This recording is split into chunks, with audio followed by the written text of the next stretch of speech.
Biarlah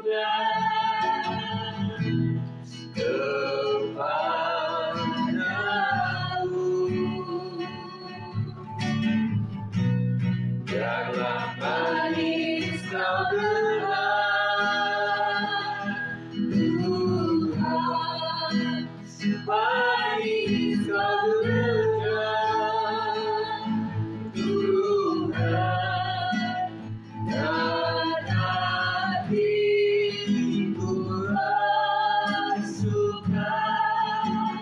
karena-Mu, dan hatiku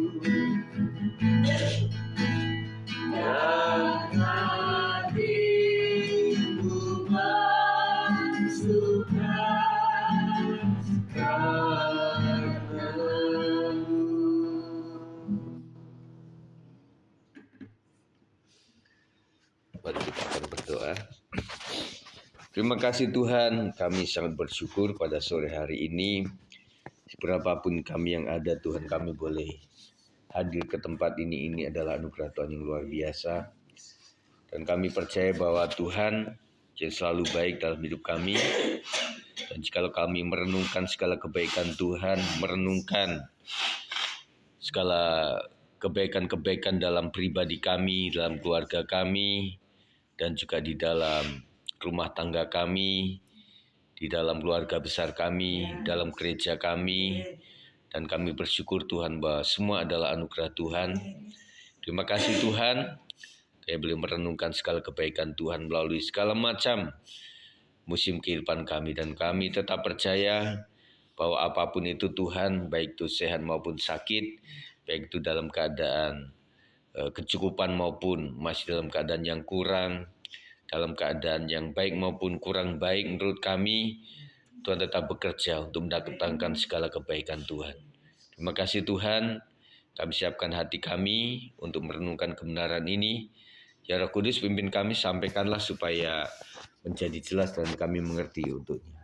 Demi nama Yesus, roh jahat yang akan mengganggu dalam bentuk apapun, kami patahkan, hancurkan di dalam nama Yesus.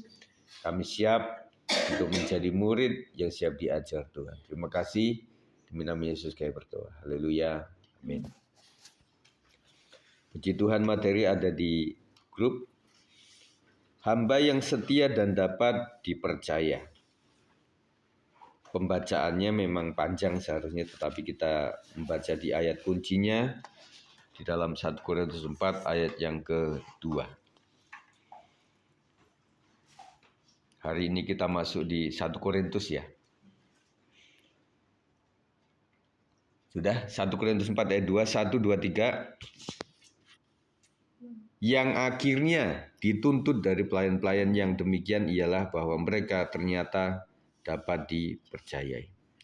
Setiap kita dipanggil untuk menjadi pelayan Tuhan, baik dalam hal kecil maupun besar. Dan kita kemarin belajar bahwa apapun itu memang kita lakukan seperti untuk Tuhan dan bukan untuk manusia. Pelayanan bukan hanya berbicara tentang jabatan, tetapi tentang hati yang mau, setia, dan dapat dipercaya oleh Tuhan. Sekali lagi saya ulangi, pelayanan bukan hanya berbicara tentang sebuah jabatan, tetapi tentang hati yang mau, setia, dan dapat dipercaya oleh Tuhan. Jadi kalau kita melihat bahwa pelayanan itu sebenarnya bukan jabatan itu hanya wadahnya atau media atau kendaraannya. Tetapi yang Tuhan butuhkan itu adalah hati. Jadi apa bedanya menjabat dengan hati atau menjabat dengan tidak punya hati? Kan beda. Panggilannya akan beda. Ya, nanti akan terlihat waktu dia sudah nggak menjabat, dia nggak lakukan itu, gitu loh. Tetapi kalau dasarnya hati, dia mau menjabat di sebuah pelayanan ataupun tidak, dia hatinya tetap melayani pekerjaan Tuhan. Dan kemudian setia dan dapat dipercaya oleh Tuhan. Itu modal kita. Jadi hati yang mau setia dan dapat dipercaya oleh Tuhan, itu menjadikan kita memiliki prasyarat yang sesuai dengan kehendak Tuhan. Kita melihat poin-poin pelajaran yang kita bisa pelajari. Yang pertama adalah tuntutan dalam pelayanan adalah kesetiaan. Paulus mengingatkan bahwa seorang pelayan Tuhan harus menunjukkan kesetiaan dalam tugas yang dipercayakan kepadanya. Nah, banyak orang tidak mau terlibat dalam pelayanan oleh karena nggak mau banyak tugas, nggak mau punya tanggung jawab itu. Jadi banyak orang juga, beberapa orang, tidak banyak, tetapi mereka melakukan itu kalau memang itu hobinya dia di situ ya oke gitu loh. Jadi nanti munculnya akan mut-mutan gitu loh. Waktu dia nggak mood, ya nggak mau melayani. Waktu mood, nggak dijadwal, marah gitu ya. Tetapi setiap pelayan Tuhan itu nggak boleh begitu. Paulus mengingatkan bahwa seorang pelayan Tuhan itu harus menunjukkan kesetiaan dalam tugas yang dipercayakan. Jadi kepercayaan Tuhan itu adalah melalui gembala atau pimpinan gereja atau melalui pemimpin komisi. Nah, itu adalah perpanjangan tangan Tuhan, apakah bisa dipercaya atau tidak, gitu ya. Nah, jadi bisa dipercaya itu tidak 1-2 kali, tetapi memang jauh panjang waktunya sampai bisa dipercaya. Awalnya kan kalau kita kan memang pelayanan ini lebih kepada kekeluargaan, lebih kepada pengembalaan. Ya, kami sih mempercayakan segala sesuatu, kadang-kadang kurang bisa dipercaya, ya sudah dipercayakan lagi supaya nanti ada revisi, kemudian tidak melakukan yang sama lagi, nah gitu. Karena kan memang orang-orang yang demikian memang hatinya belum ke situ gitu loh. Jadi dia berdasarkan mut-mutan saja. Nah, tetapi kalau orang-orang kita yang sudah memang umurnya sudah lumayan, dalam lain pekerjaan Tuhan juga beda gitu loh. Susah senang, ya Tuhan panggil gitu loh. Ya, jadi itu yang membedakan. Kita terus ingin menunjukkan kepada semua pelayan Tuhan yang sudah ataupun belum itu, bahwa kita punya wadah yang terus kita mencari sampai betul-betul bisa dipercaya. Itu tanggung jawab yang luar biasa. Kesetiaan adalah bukti bahwa kita menghargai panggilan Tuhan. Saya ingatkan bahwa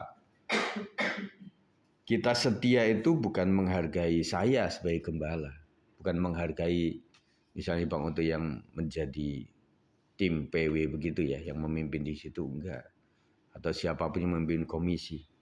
Tetapi menghargai Tuhan yang memanggil begitu. Jadi kalau orang melihat saya bisa kecewa. Akhirnya enggak mau melayani lagi oleh karena person-person demikian. Meskipun sedikit banyak di dalam gereja manapun itu adalah nilai itu. Saya enggak suka sama dia. Tapi kalau dia yang memimpin, dan akhirnya memang betul-betul enggak antusias lagi gitu loh. Jadi masih pandangannya ke person manusianya. Kita kan nggak boleh memandang manusianya. Siapa sih yang sempurna? Contoh dalam Alkitab, Yusuf di Mesir, Kejadian 39 ayat 2-6, setia dalam pekerjaan meskipun dia difitnah dan dipenjara. Luar biasa loh. Nah, saya pikir kita nggak sampai di 2 poin inilah. Kalau difitnah mungkin ya, tapi nggak sampai seserem yang kayak si Yusuf ini. Yusuf itu fitnahnya berakhir di penjara. Nah, kalau kita kan cuma diomongin, dan banyakannya kan memang cuma impresi ya. Impresi itu bisa salah. Dan kita melihat bahwa muka orang itu bisa beda sama hati gitu. Apalagi jemaat kita kan banyak komunitas orang-orang Batak ya. Mereka sendiri mengakui kami itu kok udah ngomong aja kayak marah. Apalagi marah begitu loh. Nah itu ya mengasah, saya juga mempelajari itu ya. Jadi kemudian Daniel di Babel tetap setia beribadah meskipun ada ancaman. Nah, minggu kemarin kita belajar tentang Daniel. Jadi bagaimana Daniel itu serem loh ancamannya. Ya, karena dia menggunakan hukum gitu alatnya. Gak cuma fitnah-fitnah kecil, tetapi berdasarkan alatnya adalah hukum. Kalau aturan sudah muncul secara undang-undang negara, wah itu nggak boleh menentang gitu loh. Tetapi Daniel tetap setia beribadah meskipun ada ancaman. Dan kebiasaan itu tidak luntur dengan ancaman-ancaman seperti itu. Yang kedua, dapat dipercaya oleh Tuhan dan sesama. Dapat dipercaya berarti menjaga integritas. Integritas apa kemarin? Mengatakan apa yang melakukan apa yang dikatakan, ya, dan mengatakan apa yang akan dilakukan. Jadi antara perkataan dan perbuatan itu sinkron gitu. Dapat dipercaya berarti menjaga integritas, tidak mudah goyah oleh situasi atau godaan. Nah, ini yang kita jaga terus, teman-teman semuanya yang sudah terjun dalam pelayanan pekerjaan Tuhan, supaya situasi dan godaan apapun juga kita tetap menjaga integritas gitu ya. Pelayanan yang dapat dipercayai yang pertama adalah mengutamakan kehendak Tuhan daripada kepentingan pribadi. Nah, ini yang terus kita usahakan. Nah, kalau orang pribadi ini lebih mudah teman-teman semuanya, ya. Tetapi kalau kita bentuknya keluarga itu udah beda. Jadi udah tarik-tarikan seperti itu. Jadi kita maunya apa, suami maunya apa, istri maunya apa gitu. Suami istri maunya apa, anak maunya apa. Gitu kan. Jadi banyak tarikannya. Tetapi bagaimana kita sampai kepada mengutamakan kehendak Tuhan daripada kepentingan pribadi, itu luar biasa. Makanya kemarin saya singgung dalam khotbah itu, ya kita berdoa sampai ada orang tua itu yang memang memilih eskul itu memang betul-betul dipilih, jangan sampai melewati minggu gitu loh. Kalaupun minggu itu ya boleh karena kita ibadah pagi ya udah yang sore gitu. Kita usahakan seperti itu. Ya. Nah akhirnya sampai ada yang mengorbankan ya udahlah nak kamu nggak usah ikut eskul itu karena itu dikerjakannya pada saat minggu begitu ya. Dan banyaklah sekolah-sekolah yang mengadakan kegiatan di hari itu, di hari Minggu gitu ya. Kemudian konsisten dalam perkataan dan tindakan. Konsisten apa? Ajak gitu. Konsisten gitu. Jadi kamu jangan nggak konsisten gitu loh, nggak sesuai awalnya gitu. Jadi kita konsisten perkataan dan tindakan itu mau di kapanpun sama gitu. Itu adalah prinsip. Matius 5:37 mengatakan jika ya, hendaklah kamu katakan ya. Jika tidak, hendaklah kamu katakan tidak. Apa yang lebih daripada itu berasal dari si jahat. Kita juga berjuang tentang hal ini. Kita bisa berkata iya yang seharusnya iya. Kita bisa berkata tidak yang seharusnya tidak. Itu perjuangan yang tidak mudah. Kita terus eret-eretan, tarik-tarikan dalam hati kita. Sampai betul-betul kita melakukan yang sesuai aja, yang jujur aja gitu ya. Kalau enggak memang, jadi katakan apa yang lebih daripada itu berasal dari si jahat. Sebagai ilustrasi, sebuah jembatan yang dapat dipercaya adalah jembatan yang kokoh, bukan yang mudah rusak saat diuji. Jadi jembatan itu kan ada punya umur ya, termasuk bangunan itu juga punya umur gitu loh. Makanya ada rusun atau gedung yang dibangun pemerintah itu punya usia gitu loh. Jadi ada yang usianya sampai 30 tahun, ada yang usianya itu sampai 50 tahun gitu ya. Jadi hak pakai biasanya. Suatu saat kan kita pernah berkunjung di tempat jemaat kita yang di apartemen waktu dia. Kita tanya ini bagaimana Pak kepemilikannya itu, yang penghuni sini. Atau bahkan developernya gitu ya. Ya developer itu punya hak pakai aja. Jadi kalau memang, tapi beda-beda ya, aturannya beda-beda. Ketika bangunan sudah tidak berumur ya itulah artinya dia siap untuk diruntuhkan, digusur begitu ya.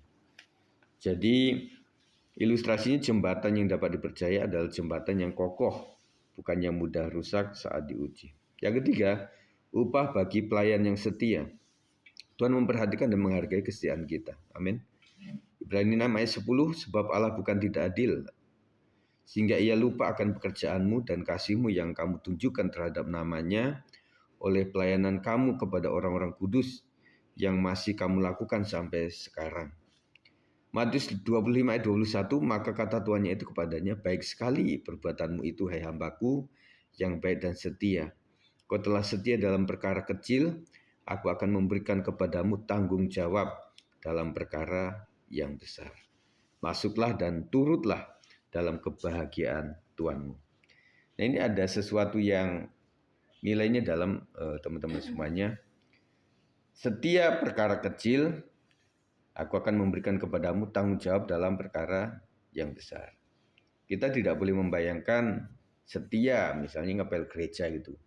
Wah nanti di dikasih tanggung jawab yang lebih besar, ngepel lapangan bola gitu loh. Habis itu dikasih kepercayaan tuh ngepel istora gitu ya. Nah kita nggak membayangkan bukan begitu. Di sini kan ada kata tanggung jawab. Jadi tanggung jawab itu adalah sesuatu yang dipegang oleh biasanya pemimpin itu, ya biasanya pemimpin. Ada seloroh dari orang tua gini. Nah, biarlah kamu tidak seperti bapak kamu ini. Bapak kamu kan tukang becak. Semoga kamu nanti jadi bosnya becak gitu loh. Bukan pengayuh becak tetapi yang memiliki banyak becak. Nah gitu. Jadi tanggung jawab itu ya. Upah kekal menanti mereka yang setia hingga akhir. Kita percayalah bahwa kematian orang yang percaya itu akan diteruskan kehidupannya di masa yang kekal. Kesetiaan juga membawa berkat rohani dan menjadi teladan bagi orang lain. Betul. Jadi dalam keluarga gereja kita itu adalah yang memang dibutuhkan adalah teladan.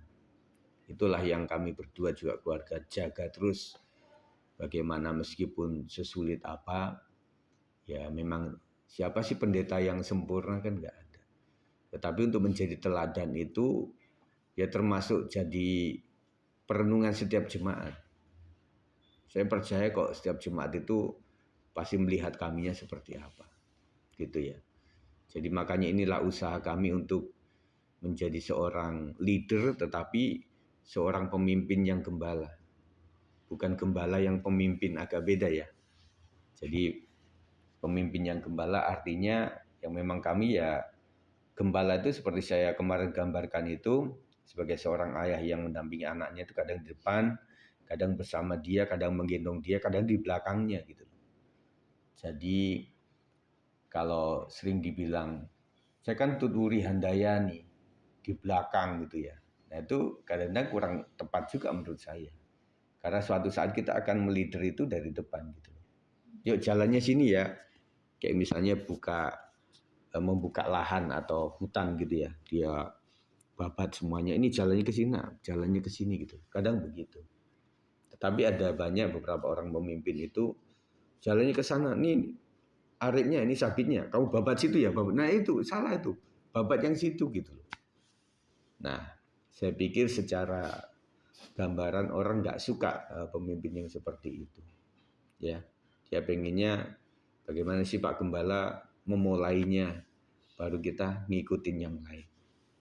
Dan puji Tuhan jemaat kita luar biasa. Artinya yang saya yang saya lihat gitu di sebelum ibadah itu, ya saya melihat menghargai. Kadang kami masih di atas tuh Pak Posman duluan. Salam Pak Gem, mana ya taplaknya, gitu kan. Nah saya unggah ini supaya teman-teman yang apalagi yang suka telat datang itu mengerti bahwa ada jemaat-jemaat kita yang memang meskipun tidak terlihat secara di tataran yang tinggi, tetapi ada lini-lini yang orang nggak mau pegang, itu yang dia pegang gitu. Kemudian dulu saya ingat sesepuh kita yang sudah tidak ada di kita waktu itu ya. Saya sebutin Mbah Lukas lah waktu itu ya. Saya bilang, Mas Sigit, saya itu suka kayak nyapu-nyapu, ngepel-ngepel sama nata-nata bangku ini. Kenapa? Ya memang saya kadang-kadang lihat bangku lipat itu kadang-kadang nggak benar. Jadi orang nyenderin ke tembok itu kebalik. Kan seharusnya ya waktu ininya mukanya ke sana gitu. Banyak kan dibalik, jadi melorot begitu ya. Selain itu, saya pikir pekerjaan saya itu nggak ada diperebutkan. Mbak Lukas begitu. Saya bilang, cermat juga ya Mbak Lukas. Oh iya ya Mbak ya. Iya, jadi siapa sih yang mau ngambil alih saya? Kan nggak ada gitu. Nah, itu luar biasa ya. Jadi menjadi teladan seperti itu. Nah, aplikasi dalam kehidupan sehari-hari bersikap setia dalam tanggung jawab baik di gereja, keluarga maupun pekerjaan. Jadi tanggung jawab teman-teman semuanya kan ya tentunya ini di gereja juga ada karena kita adalah pelayan. Di keluarga apalagi kita sebagai ibu, sebagai seorang ayah, yang dalam keluarga, dan kita pun, saya misalnya, istriku juga yang memiliki mertua, nah itu juga. Jadi posisi saya bisa anak, posisi saya sebagai menantu iya, tetapi posisi saya juga sebagai bapak juga iya. Tetapi nanti kalau misalnya si Yafet atau Jason udah punya anak, nanti jadi opa gitu. Nanti kalau punya cucunya sudah menikah dan punya anak, nanti punya cicit, jadi buyut gitu loh. Ya, jadi itulah posisi kita.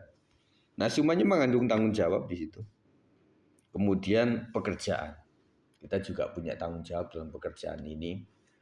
Makanya kita doakan terus jemaat anak-anak kita yang muda itu betul-betul memiliki ini ya. Tidak cuma yang muda ya, yang tua juga yang membutuhkan. Ada beberapa jemaat yang sudah punya kerja pun ya pengennya pindah gitu loh. Jadi saya ingatkan mereka sering gitu loh. Ingat ya, kamu waktu nulis lamaran itu kan nggak mudah diterima ke sebuah perusahaan. Dan juga anak pemudi kita yang waktu itu kita juga bantu, ada teman, ada toko di Jakarta gitu, dikenalnya akhir wawancara, sampai sekarang dia masih kerja. Dan teman-teman juga nggak mudah lah artinya mencari pekerjaan itu. Justru orang yang bekerja itu kadang-kadang malah pengen pindah-pindah oleh karena nggak nyaman, ya seperti apalah. Tetapi saya bilang menurut saya sih ada hal yang dimana kita memang diuji, kita tetap setia. Tetapi kalau memang sudah dicoba nggak bisa sama sekali, ya kita kan pengen membangun diri ya. Ya udah cari tempat yang lain gitu loh. Kita doa sama Tuhan supaya Tuhan tuntun begitu ya. Puji Tuhan, mengandalkan kekuatan Tuhan dalam menjalankan pelayanan. Ya, tanyalah sama Bang Utu dan saya, kita semuanya, kita kadang-kadang dalam pelayanan itu aneh. Kadang persiapan udah luar biasa tapi hari H kadang-kadang dibuat seperti gagal. Tuhan izinkan gagal. Tetapi acap kali waktu kita ditunjuk langsung itu malah berhasil. Ngalamin nggak seperti itu? Misalnya, Bu, nanti minggu depan doa ya. Wah, persiapan itu. Di rumah udah tulis-tulis nanti doanya apa, udah satu folio gitu ya. Nanti bisa kemana-mana itu doanya. Tapi waktu ditunjuk langsung kadang-kadang malah berhasil gitu. Nah itu jadi kenapa? Karena memang tugas kita dalam melayani adalah mengandalkan Tuhan. Makanya setiap menjelang pelayanan kita selalu doa sama Tuhan. Berdoa agar Roh Kudus memampukan kita menjadi pelayan yang dapat dipercaya. Nah kita itu dengan kekuatan sendiri nggak bisa lah menjadi pelayan yang baik, yang bisa dipercaya. Kita mengandalkan Roh Kudus saja. Kita berdoa supaya Roh Tuhan memampukan kita. Kita juga diajak untuk berdoa, bersyukur atas kesempatan menjadi pelayan Tuhan. Ya, jadi saya berharap semua jemaat itu memang tidak seperti jinak-jinak merpati, yang artinya kalau waktu sedang tidak dikasih tugas itu kayak datang-datang ke kami gitu loh. Kasih tugas gitu loh. Nah, waktu sudah dikasih tugas kayak ngilang-ngilang gitu loh. Nah, itu juga ya saya merasa jangan begitulah. Jadi pelayanan itu adalah kehormatan. Jadi bisa melayani juga itu kehormatan. Jadi ya saya berpikir bahwa tidak semua gereja kok bisa menyandingkan orang untuk melayani pekerjaan Tuhan. Ya. Dan itu membutuhkan audisi-audisi yang luar biasa. Kita gereja yang tidak sebesar gereja lain. Kemarin ada wawancara di satu YouTube di satu organisasi gereja yang banyak itu, saya sebutnya aja JBCC gitu ya. Nah itu grupnya itu sampai puluhan belasan. Dan itu adalah orang-orang yang memang luar biasa, sekelas Sari Simorangkir itu kan. Jadi enggak. Nah siapa yang bisa masuk ke situ?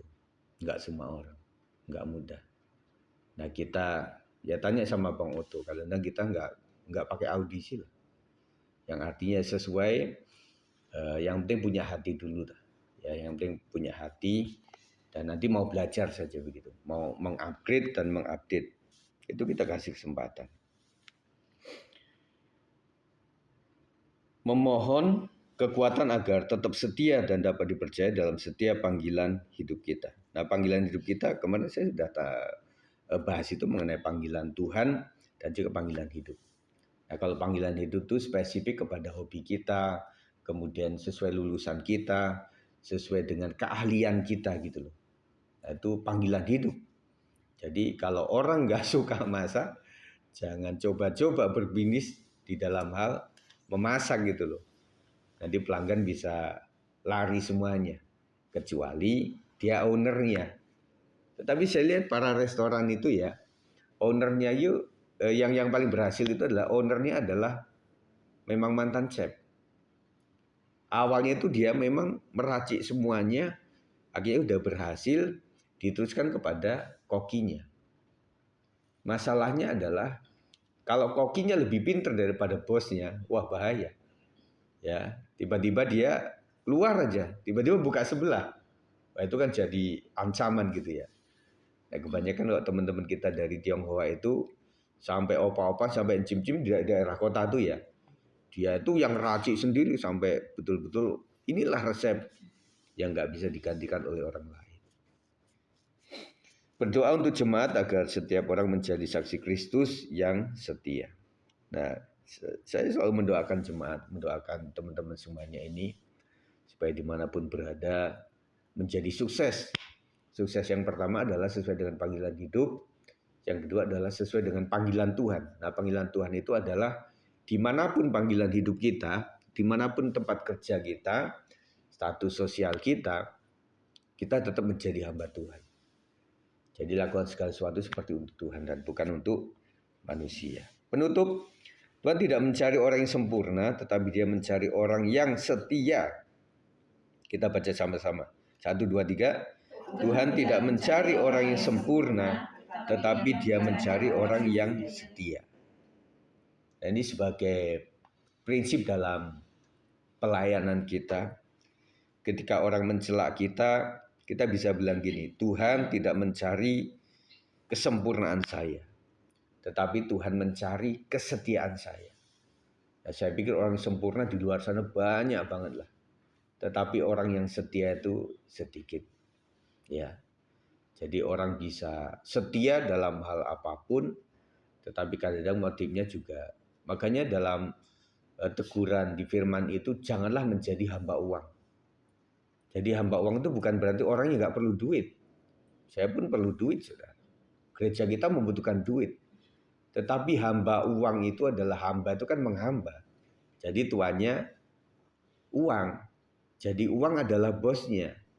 Padahal Tuhan perintahkan jadikan mamon itu adalah menjadi hamba kita. Kita memerintah mamon gitu. Jadi bukan kita diperintah oleh mamon. Mari kita terus melayani dengan hati yang tulus, setia dan dapat dipercayai hingga akhir hidup kita. Amin. Dan nanti kita akan doa, Tuhan Yesus ajar kami untuk menjadi hamba-Mu yang setia.